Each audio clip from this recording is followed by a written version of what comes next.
Ukraina menggila serang kamp pasukan Rusia di Makivka, 63 tentara Moskwa tewas.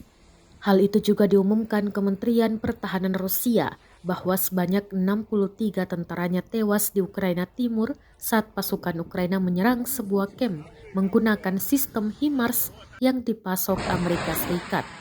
Tanpa mengklaim serangan itu, militer Ukraina mengatakan jumlah korban tewas akibat serangan di kota Makivka di wilayah Donetsk yang dikuasai Rusia jauh lebih tinggi. Kementerian Pertahanan menambahkan semua bantuan dan dukungan yang diperlukan akan diberikan kepada kerabat dan orang-orang terkasih dari prajurit yang meninggal. Sebagaimana dikutip dari kantor berita AFP, Kementerian Pertahanan Rusia juga tak mengatakan kapan serangan itu terjadi.